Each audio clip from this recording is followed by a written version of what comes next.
Ya, selamat berjumpa dengan saya Muhammad Akil. Di sini saya sebagai guru IPS akan mempersembahkan beberapa hal yang berkaitan dengan pembelajaran IPS.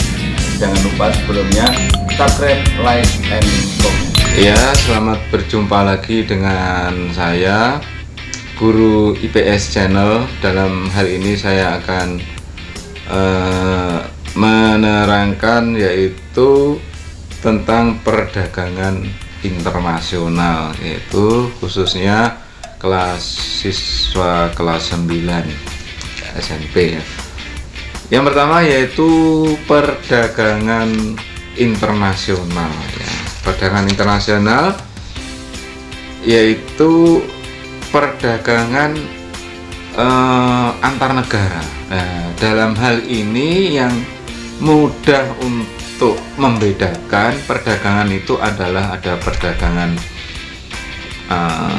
dalam negeri dan perdagangan luar negeri. Artinya apa? Perdagangan luar negeri, perdagangan antara satu negara dengan satu negara yang lain, dan perdagangan dalam negeri, perdagangan yang ada di dalam negeri ya. Nah, perdagangan luar negeri ini yang kita bahas, yaitu perdagangan internasional adalah perdagangan antar negara ya, yaitu proses penukaran barang dan jasa antar dua negara atau lebih dengan tujuan untuk mendapatkan keuntungan atau laba. Nah, hal yang berhubungan perdagangan internasional yang tidak pisahkan yaitu nanti ada istilah ekspor dan impor ya. X artinya keluar, X yaitu mengirim atau menjual barang ke luar negeri, sedangkan impor adalah mendatangkan atau membeli barang dari luar ke dalam negeri. Nah, bagaimana proses terjadinya perdagangan internasional? Yaitu sini ada faktor-faktor yang mendorong ya, ada faktor yang mendorong sampai muncul atau timbulnya perdagangan internasional ya. Mengapa kita harus berdagang dengan Cina? Mengapa kita harus berdagang dengan Saudi Arabia misalnya? Nah, adapun faktor-faktor yang mendorong terjadinya perdagangan internasional, satu ya, yang pertama yaitu adanya perbedaan sumber daya alam antar negara. Misalnya ya, Saudi Arabia mutlak adalah penghasil kurma misalnya, sedangkan di Indonesia tidak. Nah, di Indonesia sangat butuh kurma ya, karena banyak mayoritas orang Islam. Nah, ini hanya kebanyakan dipenuhi dari Saudi Arabia, sehingga muncullah perdagangan perbedaan sumber daya alam. Dan ada lagi misalnya sumur Zam-Zam, air Zam-Zam, sumber daya alam di Saudi Arabia. Baik, yang kedua perbedaan tingkat kualitas sumber daya manusia ya. Nah, kalau negara-negara yang maju kualitasnya ini tinggi ya, sehingga bisa menghasilkan kebanyakan menghasilkan barang-barang hasil jasa ya. Misalnya Korea Selatan, Cina itu banyak menghasilkan produk-produk misalnya motor Cina dan sebagainya ya.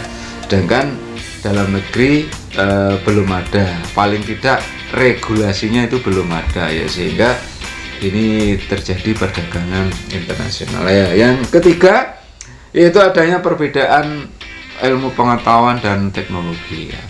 Nah, kita perhatikan hampir internet ini dari Google, dari Windows, ini dari Amerika ya, sehingga terjadinya perbedaan ilmu pengetahuan dan teknologi ya. Kemudian yang berikutnya yaitu adanya perbedaan budaya suatu bangsa ya, dan budaya juga bisa mempengaruhi timbulnya faktor pendorong ya. Misalnya kalau Indonesia itu ada batik ya di luar negara, kalau luar negeri ada tertarik dengan batik ya, sehingga ada perbedaan budaya ya.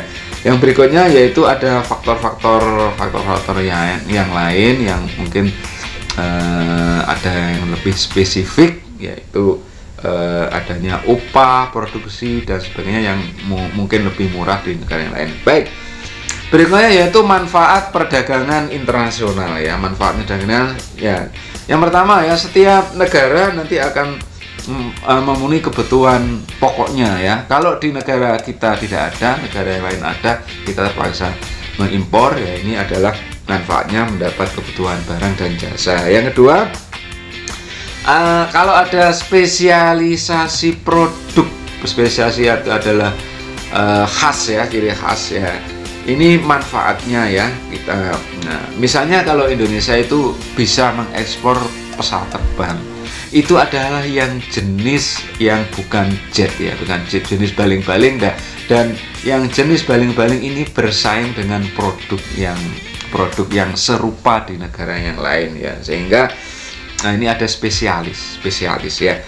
Berikutnya adalah penduduk dari negara yang melakukan perdagangan akan mendapatkan barang jasa lebih murah ya. Kadang-kadang kalau ada, daripada membuat itu lebih berat, lebih banyak ya, lebih baik membeli ya. Ini faktor pendorong berikutnya, yaitu berikutnya dengan adanya manfaatnya ya, dengan adanya perdagangan tersebut akan mendorong untuk memproduksi sebanyak-banyaknya. Misalnya kalau sekarang Indonesia alutsista ya, alat militer itu ada menghasilkan senapan ya, ada ANOA ya, itu ini bisa memproduksi di dalam negeri ya. Berikutnya adalah meningkatkan hubungan persahabatan antar negara ya. Misalnya kalau negara tangga kita dengan Malaysia, dengan Jepang, dengan negara-negara di Timur Tengah, ini persahabatan ya. Berikutnya yaitu setiap produksi dapat meningkatkan hasil sehingga perusahaan bertambah maju dan membuka lapangan kerja. Otomatis ya, dapat membuka lapangan kerja ya. Kemudian yang berikutnya yaitu meningkatkan devisa ya. Ini yang utama adalah ya. Ini adalah beberapa manfaat perdagangan. Akan tetapi perdagangan ini juga ada beberapa hambatan ya. Di sini ada hambatan perdagangan internasional ya.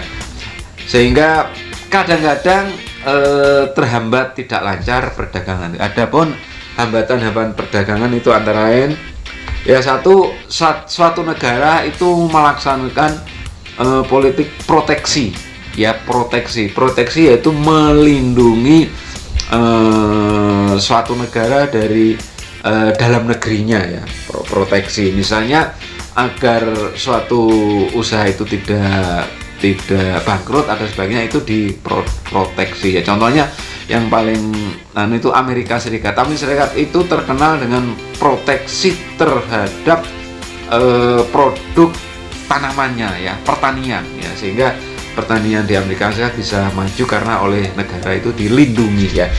Kemudian hambatan perdagangan internasional berikutnya yaitu kuota. Kuota itu semacam jatah ya, kuota. Misalnya ya, Amerika Serikat suatu saat hanya memberikan batasan tekstil Indonesia sekian.